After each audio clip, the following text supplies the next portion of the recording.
Shmuel.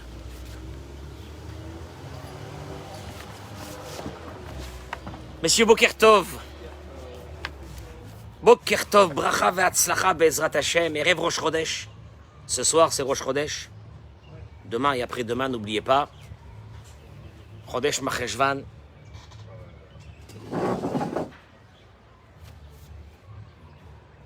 Baruch ata Adonai Eloheinu melech haolam she'akol nihya bidvaro. C'est qui m'a fait le café? Tu as mis du sucre? Ah, pas beaucoup de sucre. Non, c'est bon, c'est bon, c'est bon, c'est bon. C'est moi qui n'ai pas remué. Maintenant, j'ai remué, c'est bon. Alors, Boker Tov. Bezrat Hashem, la bracha et la tzlacha, je voudrais dédier ce cours de Torah pour la refoua shelema de Ruchama Esther Bataouva, Tony Yehudit Batzari, Yaakov Ben Estherchen, Rachel Bat Esther.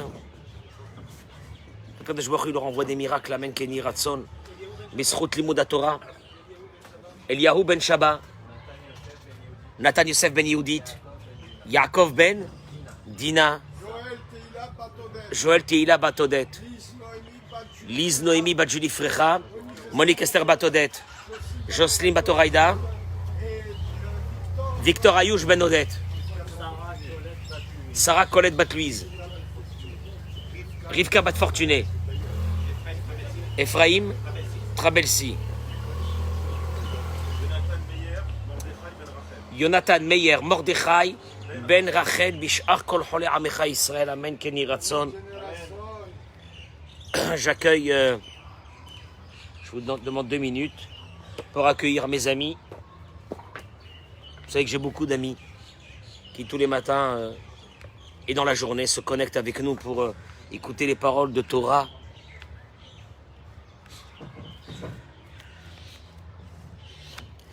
Le thème d'aujourd'hui serait une prise de conscience sur des formes de cruauté qui, sans le vouloir malheureusement souvent, beaucoup de personnes rentrent. Vous savez que je m'occupe de beaucoup de couples en difficulté et des problèmes de divorce, et j'ai constaté ce que les psychologues appellent l'aliénation des enfants à travers les problèmes de ces couples, sous forme de cruauté. C'est une forme de cruauté. Une forme de cruauté que quand ça ne va pas dans un couple, on essaye de prendre les enfants de son côté, de les mettre contre la personne qui est en face. Ça peut être l'homme qui le fait sur sa femme, la femme sur le mari. Des formes de cruauté que quand on divorce, on ne veut pas terminer l'histoire. Et des personnes qui ne savent pas terminer les histoires. Et ils vont rentrer dans une cruauté. J'ai des personnes qui m'appellent, qui sont dans des souffrances extrêmes. Parce que l'un des deux a détourné les enfants, a mis les enfants, les a manipulés pour qu'ils se retrouvent dans une haine totale de l'autre parent. C'est une cruauté qui pour moi arrive à des paroxysmes que je me demande comment c'est possible. Mais encore une fois, même ces personnes ne se rendent pas compte de cette cruauté. Et je voudrais vous dire qu'est-ce que la Torah parle à travers la paracha. Vous savez que cette semaine, je suis parti du bas de la paracha hier et je remonte vers le haut. On n'est pas encore arrivé au déluge. Mais vous allez voir aujourd'hui, on va découvrir quelque chose d'extraordinaire. Une vraie prise de conscience. Alors je demande de partager ce cours-là sur toutes ces formes de cruauté. Comme ma femme, ça ne va pas avec ma mère, alors on coupe contact. On fait couper contact aux enfants aussi. On fait couper contact aux enfants. Des cruautés. Mais des cruautés d'un autre monde. Et on est là, mais on est bien. Mais c'est normal, c'est la vie, c'est comme ça. Moi, je voudrais voir qu'est-ce que Dieu dit. Donc moi, ce que je veux vous amener aujourd'hui, c'est pas ma parole à moi, c'est la parole d'Akadosh Baruch Hu. Ah, écoutez-moi bien et partagez-moi ce cours. Noach, la Teva, se pose,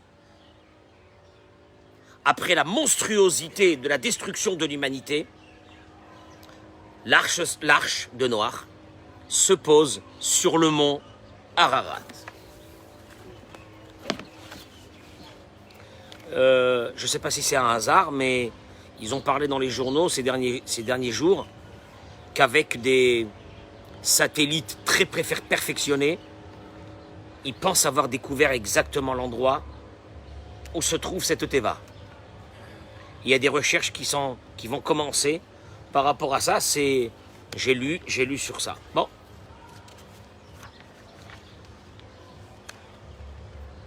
Et voilà que l'eau était en train de descendre. Et à la fin de 40 jours, Noé ouvrit la fenêtre de l'arche. Il envoya le corbeau. Vayetse, et il sortit. Yatso vachov, allant et revenant, jusqu'à l'assèchement des eaux. On ne sait pas ce qui s'est passé avec ce corbeau. Hein. Il est parti, il est revenu, il partait, revenait, jusqu'à l'assèchement des eaux. Vayeshalach et Yona. Il envoya la colombe. D'ailleurs, le symbole d'Israël, c'est une colombe avec un rameau d'olivier. Il envoya la colombe loin de lui pour voir si les eaux avaient baissé. Velo matza'a Yona manoach. La colombe ne trouva pas un point d'appui. Vatashov el teva, elle est revenue dans l'arche. Vaishlach yado, il tendit sa main. Vaikachea, vous connaissez cette image là de Noach, que la colombe revient dans ses mains. Il a repris. Il attendit encore 7 jours. Yosef, il renvoya encore la colombe. Vatavo et la vayona le et erev. La colombe revint vers lui le soir, et voici une feuille d'olivier dans son bec. Noach sut que l'eau avait baissé. Vayachel od shiv'at yamim, il attendit encore 7 jours, il envoya la colombe, et elle velo yasfa od elav, velo yasfa shuv elav od, elle ne revient pas. Ça y est, c'est fini. Il a compris que que le monde avait été asséché et que donc que la colombe. Il y a ici 2 volatiles que la Torah nous raconte. Le premier, c'est le corbeau. Le deuxième, c'est la colombe. Et là, nos sages nous ramènent ici une chose extraordinaire. Veyesh lehavin, il faut comprendre. Pourquoi dans le premier envoi, Noach a choisi le corbeau? Pourquoi il a choisi le corbeau? Comme Ken est nassé, et on va essayer de comprendre, est-ce que le corbeau a fait sa mission d'aller et de voir si le monde était asséché ou il ne l'a pas fait? Et Be'ikar Yesh Lechaded, il faut surtout analyser quelle a été la différence entre l'envoi du corbeau et l'envoi de la colombe. Qu'est-ce qui s'est passé? C'est quoi cette histoire?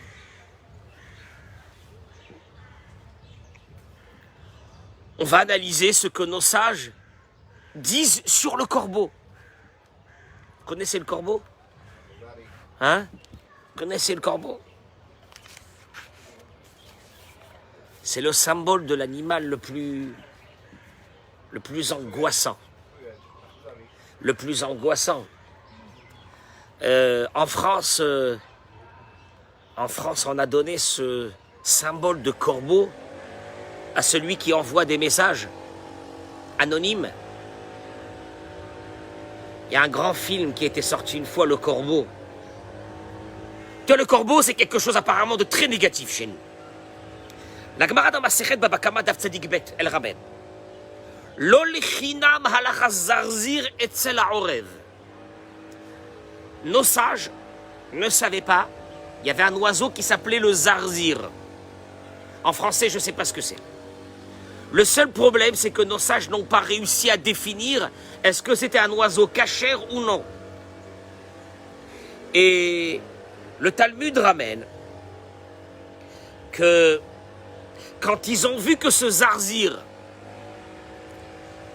était très lié avec le corbeau, ils ont décidé que certainement il est une espèce interdite à la consommation.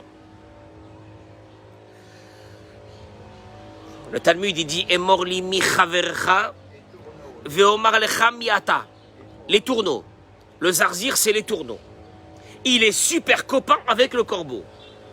Et nos sages nous disent dis-moi qui est ton ami et je te dirai qui tu es. C'est simple, hein? Les fréquentations de quelqu'un, je vous dis exactement qui il est.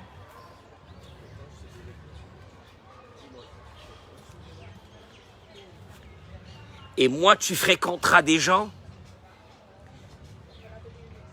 qui t'aiment par intérêt, et plus tu seras tranquille. Les vrais amis, David, se comptent pas dans une main, je dirais qu'ils se comptent sur un doigt ou deux doigts, pas plus. Les vrais amis, ceux qui sont là, pas par intérêt, ils t'aiment parce qu'ils t'aiment. Et les fréquentations, ceux qui sont autour de toi, et que tu as l'impression de faire partie de la jet set, tu fais partie de rien. Nos sages, ils te disent, cet étourneau-là, c'est un grand copain du corbeau. S'il est grand copain du corbeau, comme le corbeau est interdit à la consommation, lui aussi. Cet oiseau, si ce Zarzir, est interdit à la consommation. D'ailleurs, la Mishnah dans Masechet Kelim, elle dit Kol ha-mechoubar la tameh, tameh, ve kol ha-mechoubar la tahor, tahor. Tout celui qui est lié avec l'impureté est impur, et que celui qui est lié avec la pureté, il est pur. Quelqu'un qui fréquente pas un endroit de Torah, mais qui fréquente des cercles de jeu avec des amis, avec des machins, tu sais exactement sa situation. Ne t'inquiète pas. Celui qui fréquente un Beth Midrash, tu sais exactement sur quoi son cœur est porté. Ne t'inquiète pas. Ne t'inquiète pas. Le symbole de l'impureté dans la Torah, c'est le corbeau. Tiens, c'est bizarre. La Gemara dans Masechet Gittin Daf Memhe ramène une histoire qui n'est pas du tout banale. C'est l'histoire d'un Rav qui s'appelait dans le Talmud Rav Ilish. Rav Ilish a été emprisonné. Et un jour, sur la fenêtre de sa prison, il voit un corbeau qui arrive et qui est en train de dire quelque chose. Très bizarre.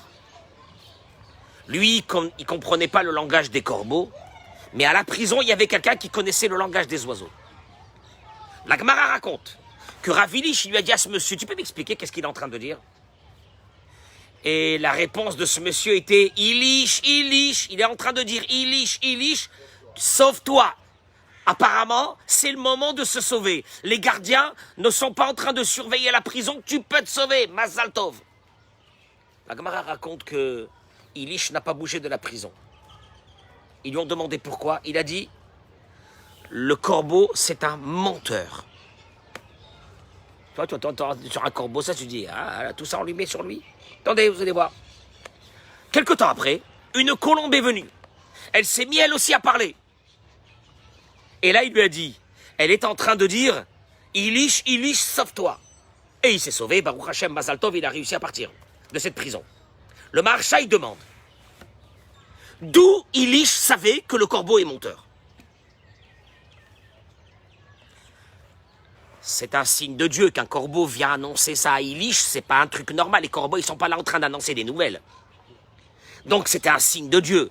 Mais d'où Ilish savait qu'on n'a pas droit à se fier à ce corbeau? Il répond au Maharsha. Ilish a appris ça de Noach. Comment? On voit que dans notre paracha, que le corbeau est menteur et que la colombe dit la vérité. Tiens, c'est bizarre. Comment tu vois ça? Eh bien, le verset il dit Vaishlach et ha'orev. Olivier, il a envoyé le corbeau. Vayetse, il est parti. Yatso haloch vashov. Il partait, il revenait. Qu'est-ce que ça veut dire, il partait, il revenait? Au fait, Noach l'a envoyé pour voir si la terre avait été asséchée. Et lui, qu'est-ce qu'il faisait? Il tournait autour de la Teva. Et il revenait. Et il revenait. Qu'est-ce que ça veut dire ça? Il revenait. La Gemara dans Masechet Sanhedrin Daf Kufret et le Ben Ishraï aussi ramène. Il a fait comme si qu'il recevait sur lui cette mission d'y aller. Mais au fait, c'est pas vrai. Tu envoies quelqu'un faire quelque chose, il te dit j'y vais. Mais il tourne autour d'un endroit, il revient, il te dit ça y est, je suis revenu. Menteur. Alors, Yatso Vashuv, il faisait comme si qu'il partait, mais il revenait, il bougeait pas de la Teva. Il restait en haut de la Teva. Et il a fait comme si qu'il est parti faire sa mission. Menteur. La Gemara dans Masechet Sanhedrin, toujours dans Daf Kufret et Rameh. La discussion qu'il y a eu, Noach parlait le langage des animaux, entre Noach et ce corbeau. Amar Aorev le Noach. Tu connais la discussion? La Gemara dans Masechet Sanhedrin. Le corbeau a dit à Noach, Keshem Sherabcha Soneoti, Karata Soneoti. Comme ton maître, à toi, il parle de Dieu, hein, a de la haine contre moi, toi aussi tu as de la haine contre moi. Le corbeau, ça a été le seul animal qui a renié Dieu. Ton maître à toi, il ne parle pas de Dieu. Ton maître à toi, c'est ton maître à toi, c'est pas à moi. Lui, il a de la haine contre moi, toi aussi tu as de la haine contre moi.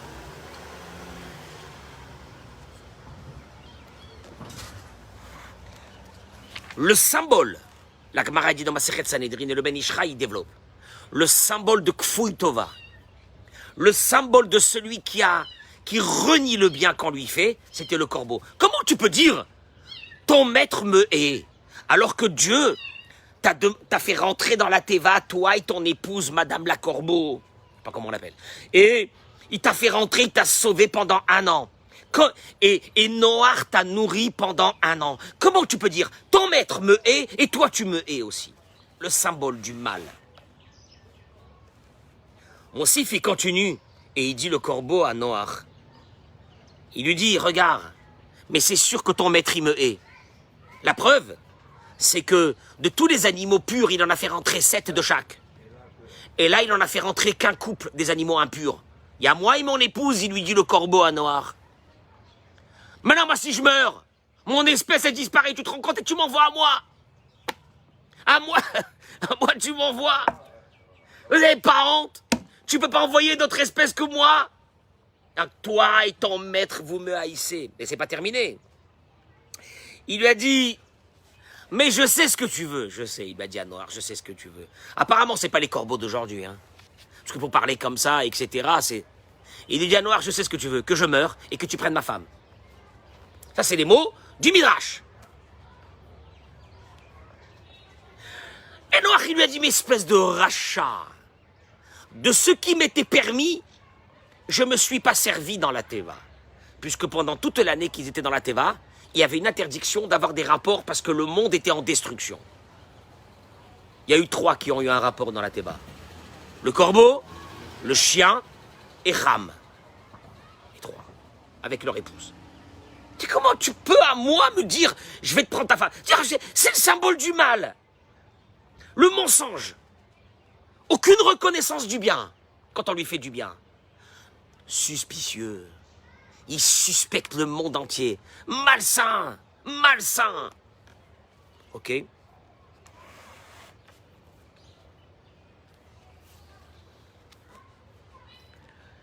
il continue la discussion avec lui. Le Midrash Rabbah dans Parashat Lamed Gimel, il ramène la suite de la discussion. Il m'a dit, mais qu'est-ce que t'as contre moi? Pourquoi, moi, tu veux m'envoyer? Tu sais bien que dehors, c'est la destruction. Pourquoi tu veux m'envoyer à moi? Et là, Noach, il lui dit, apparemment, il y avait un gros bisbis entre lui et Noach. Noach, il lui dit, le monde n'a pas besoin de toi. Tu es inutile. Impossible de te mettre en sacrifice. impossible d'être mangé. Même, il lui dit, même les Bnei Noach, même les nations, ne mangent pas le corbeau. Vous avez remarqué que personne ne mange le corbeau? Comment ça se fait? Comment ça se fait que vous n'êtes pas rentré une fois dans une boucherie chevaline et vous n'avez pas vu, il y avait des pintades, des machins et des corbeaux? Des corbeaux. Personne mange le corbeau. Il lui a dit, t'es impropre à la consommation, tu ne sers à rien. Pourquoi tu as été créé? Pourquoi tu as été créé? À ce moment-là, Dieu lui a dit, laisse le corbeau tranquille, Noach, ne t'énerve pas contre lui. Un jour, le monde aura besoin de lui. Une histoire énorme. Au moment où il y a eu l'histoire de Eliyahu Hanavi, que je vais citer, le corbeau a fait un rôle extraordinaire. Donc Dieu lui a dit, écoute-moi bien, dans 1500 ans, on aura besoin de ces corbeaux. Alors laisse-le. Vous allez voir, hein, il n'a pas voulu le laisser dans la Teva. 2 minutes, vous allez voir ce que l'Or HaChaim HaKadosh nous dévoile, c'est énorme. Tov. L'histoire d'Eliyahu Hanavi commence 1500 ans ou 2000 ans après.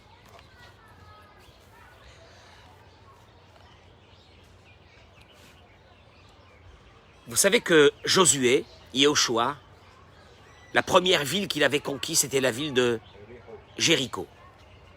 Et il a fait une malédiction en détruisant cette ville qui était remplie d'impureté de façon terrible. Il a dit que j'ordonne que plus personne dans le monde ne reconstruit la ville de Jéricho. Et si quelqu'un la reconstruit, au moment où il mettra la première pierre, il perdra son premier enfant. Et quand il terminera de mettre la porte de cette ville, il perdra son dernier enfant. Et voilà que plus de 1000 ans après, 1500 ans après, il y a un homme qui s'appelle Hiel Bet Eli. Ce Hiel décide de reconstruire la ville de Jéricho. Et la malédiction de Josué est là. À la pose de la première pierre, il perd son premier fils. À la pose de la porte de la ville, Laura Lénois, Dieu ne plaise, il perd son dernier fils. Et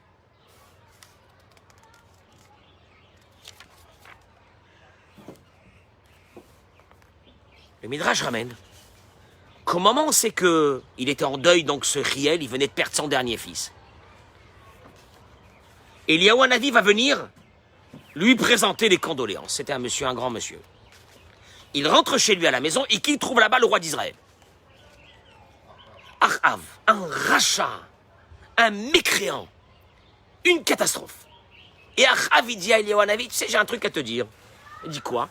Il dit apparemment l'élève est plus fort que le rave. Qu'est-ce que tu veux dire? L'élève est plus fort que le rave. Qu'est-ce que tu veux dire? Il lui a dit, ben c'est simple.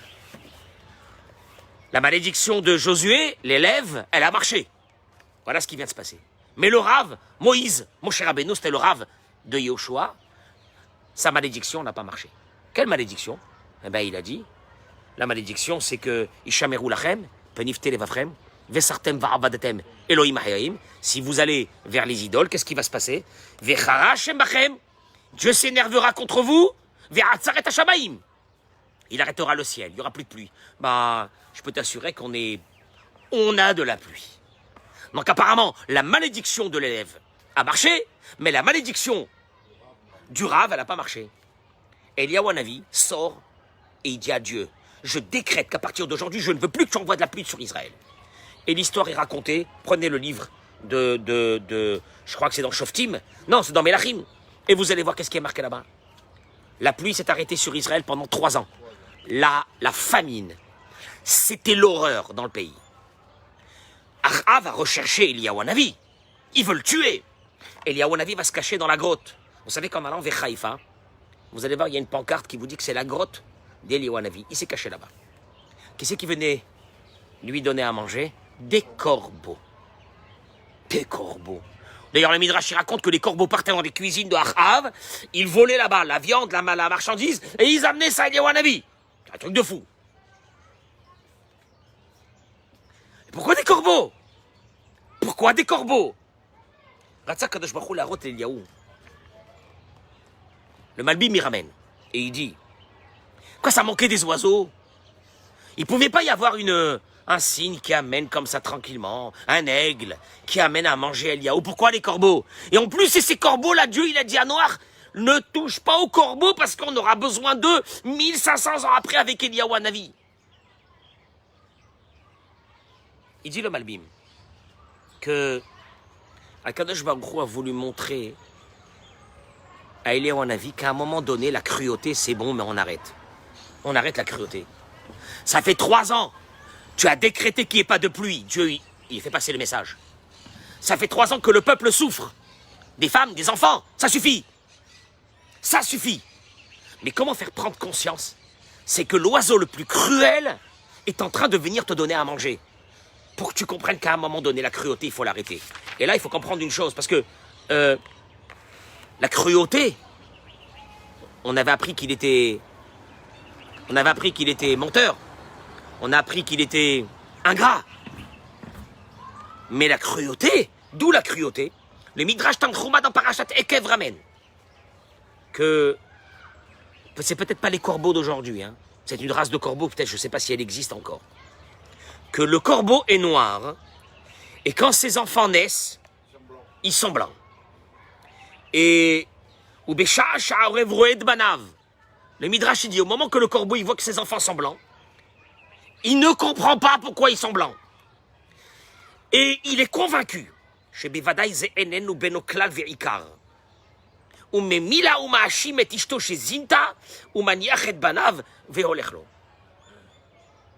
Quand il voit que ses enfants sont blancs, il est très contrarié. Il dit à sa femme, tu m'as trompé. Et il quitte le nid. Il quitte le nid, qu'est-ce que c'est ce tambou? Il a des enfants blancs. Il quitte le nid, il s'en va. Le mot du Midrash. Aval. Le Midrash, il continue, il dit Akadosh Baruch Hu zanu efanes et kulam. Hachem, tu crois qu'il va laisser les petits corbeaux blancs? Tu crois que Dieu, même des corbeaux blancs, Dieu, il s'occupe. Tu parles de nous. Nous, c'est sûr qu'il s'occupe de nous. Mais les corbeaux blancs, ils s'occupent. Et umazmin laem yetushim ktanim. Il leur amène des insectes. Akadosh Baruch Hu s'occupe pour que les corbeaux. D'ailleurs, c'est ce que David Amelech lui-même dans Tehilim il dit. Dans le Tehilim 147, David Amelech il dit Noten lahma libne orev. Noten livhema lahma libne orev asher ikrao. Traduction des mots. Il donne à un animal sa nourriture au petit des corbeaux qui la réclament. Hachem, toi-même des corbeaux tu t'occupes, même des enfants des corbeaux, libné orev. Et c'est ce que Dieu a, et je sais que c'est ce que tu veux, Dieu. Rotse Adonai et Yereav et Amiahalim lechazdo. Toi, Dieu, je sais ce que tu veux.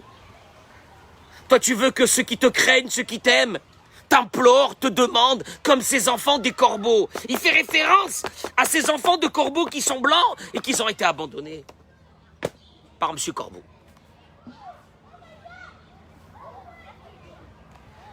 Le Malbim, il vient et dit une chose extraordinaire et je termine avec ça.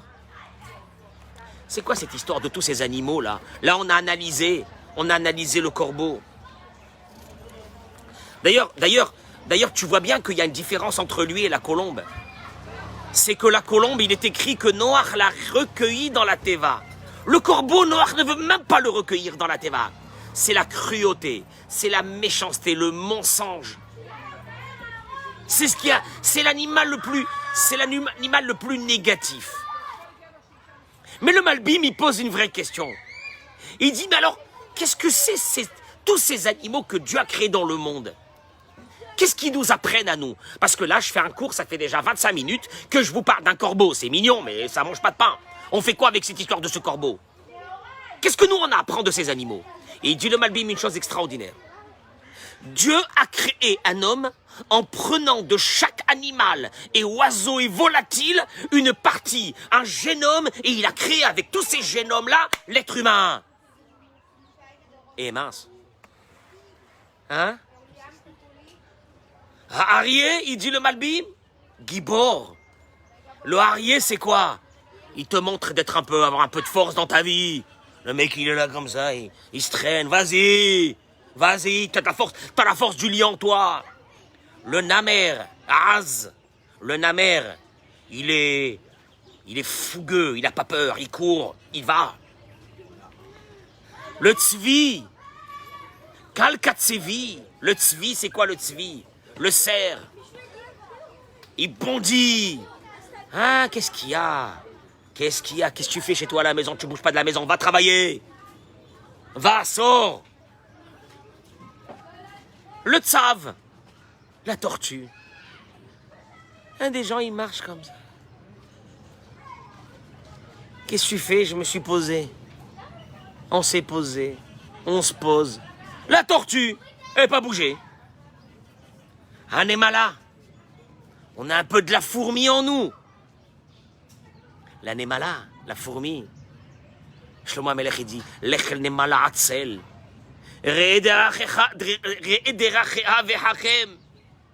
Va chez la fourmi, fainéant. Regarde son fonctionnement, tu vas devenir intelligent. La fourmi, fais attention, elle est travailleuse, elle est prévoyante, elle dépense pas son argent dans le jeu pour laisser un jour sa famille sur la paille parce qu'il a des vices. Elle fait attention. Quand Hachem t'a envoyé de l'argent, il y a une bracha dans cet argent. C'est l'argent de Dieu. Tu dois bien la garder. Tu dois te servir pour des bonnes choses. La fourmi. Khatoul. On a une partie en nous du chat.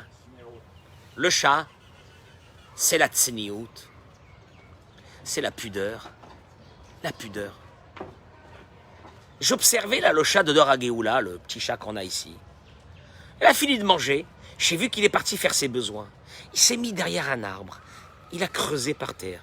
Il a fait ses besoins, il a refermé. Jamais tu verras un chat faire ses besoins là, ici par terre. Ça n'existe pas. Il va se cacher dans un endroit pour les faire. La tzniout. Donc il y a tout ça en toi. Il faut que tu analyses les qualités et les défauts des animaux pour savoir qu'il y a à l'intérieur de toi tout ça.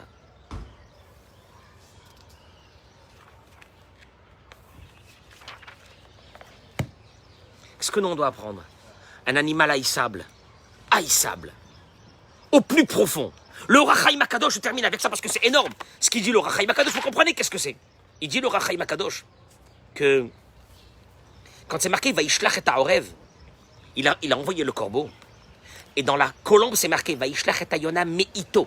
Il a envoyé la colombe de lui, de chez lui. Chez le corbeau, c'est marqué il a envoyé le corbeau.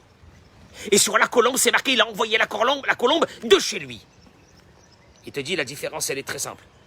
Le Ohr HaChaim HaKadosh dit qu'au fait, au moment c'est qu'il a envoyé le corbeau, c'est pas il n'a pas envoyé pour faire une mission, il dit Ohr HaChaim HaKadosh, pour vérifier si l'eau, si le monde avait été asséché. Il ne voulait plus du corbeau dans la Teva. L'image, elle est terrible. Tu vois Noach, qui s'est battu pendant un an pour tous ces animaux, il dit au corbeau, je veux plus de toi, dégage d'ici. Mais dégage d'ici, je veux plus de toi. Il n'a pas envoyé pour une mission. Il a envoyé et il ne l'a plus reçu. Le corbeau est resté là-bas autour de la Teva. Il n'a plus voulu le recevoir à l'intérieur de la Teva. Il n'a pas reçu. D'ailleurs, c'est marqué que la colombe, quand elle n'a pas trouvé où se poser, qu'est-ce qu'il a fait? Il a repris dans ses mains. Sur le corbeau, c'est pas marqué ça. Grosse bagarre entre Noach et le corbeau. C'est quoi cette histoire? Quand on est dans les fables de La Fontaine, avec le corbeau et le renard, c'est quoi cette histoire? La Torah est en train de te dire une chose. Là, je t'apprends dans cette paracha qu'il y a un animal négatif, mais négatif. C'est pour que toi tu comprennes, moi, Hachem, quelles sont mes positions par rapport à ça. La cruauté. La cruauté. La cruauté de cet animal. Il abandonne ses enfants. Il abandonne ses enfants. Il abandonne ses enfants. Si moi je dois traduire ça en mots humains, la responsabilité qu'on a pour nos enfants. La responsabilité morale, la responsabilité physique que nous avons pour nos enfants tous les jours. L'investissement qu'on doit avoir dans une maison. Sinon, t'es un corbeau. T'es un corbeau.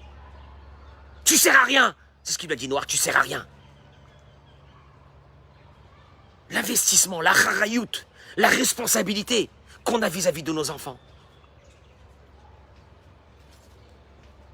Et que quand ça ne va pas dans un couple, de se servir de ses enfants pour en faire une arme. C'est d'une cruauté implacable.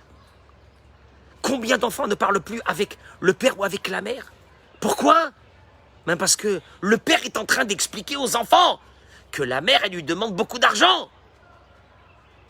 Et vice-versa, tu entends des choses. Et les enfants sont positionnés au milieu de tout ça. Une horreur. Une horreur. Comment on appelle ça? La cruauté. Akadosh Baruch Hu dit, vous croyez que Noach, il a parlé comme ça? Heureusement que Dieu lui a dit, il faut laisser ce corbeau là, parce qu'un jour, c'est lui qui va faire une prise de conscience à Eliyahu Hanavi d'arrêter la cruauté. Mais c'est le symbole du mal. C'est le symbole du mal. Si on n'avait pas eu besoin de cet animal pour Eliyahu Hanavi, peut-être que même Dieu se serait débarrassé de lui. Cruel. La cruauté.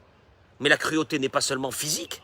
La cruauté, elle est verbale. La cruauté, elle est la méchanceté gratuite. La cruauté, elle est de parler du mal sur les autres. La cruauté, elle est de ne jamais, de faire attention, de ne pas blesser quelqu'un, de ne pas faire du mal à quelqu'un. Regarde comment la Torah te dit. Voilà qu'est-ce que c'est le cruel. Voilà qu'est-ce que c'est la cruauté. Voilà l'histoire qu'on a appris d'un corbeau. Qu'on a pensé qu'on était là juste en train de parler des animaux de la Teva. Et il te dit, le Malbim, dans chaque être humain, il y a une partie de chaque animal. Et des fois, il y a le monstre qui se réveille. Des fois, il y a le prédateur qui se réveille. Le prédateur, c'est celui qui va tourner autour d'une femme mariée. Le prédateur! Les prédateurs, ils sont là! Tourner autour d'une femme mariée. Les prédateurs qui vont essayer de voler l'argent de l'autre. Les prédateurs, ceux qui sont là pour détruire les autres. On a à l'intérieur de nous tous ces animaux. On a aussi des qualités. Parce qu'il y a certains animaux qui ont des qualités. On a la tsiniout, la pudeur. Ah, la pudeur. Ah, si t'es pas pudique, t'es moins qu'un chat. Tu es moins qu'un chat. T'as pas la tu as à l'intérieur de toi, parce que tu as à l'intérieur de toi toutes ces qualités. Vous comprenez c'est quoi la complexité d'un être humain? C'est ça la complexité d'un être humain. Et de savoir qu'il y a des choses qui nous mettent en rupture avec Dieu. Entre autres, le corbeau, la cruauté, la méchanceté gratuite, l'abandon de ses enfants. Ne pas apprécier quand quelqu'un t'a fait du bien. Mais tu dis c'est comme ça la vie. Hein. Moi c'est comme ça la vie. Moi je suis libre. Hein. J'ai le droit de faire ce que je veux dans ce monde-là. Tu penses que tu as le droit de faire ce que tu veux. Mais tu sais pas que au moment où tu seras en rupture avec Dieu, ça sera très grave pour toi. Et s'il y a des choses qui nous mettent en rupture avec Dieu, c'est surtout la cruauté. La cruauté gratuite.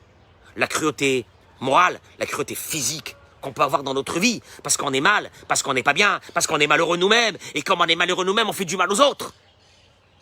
Mais c'est pas parce que tu es malheureux que tu auras de faire du mal aux autres. Hors de question. Hors de question, voilà. C'est une vraie réflexion aujourd'hui à travers le corbeau. Je vous souhaite une bonne journée. Bracha v'atzlacha, men ken yiratzon.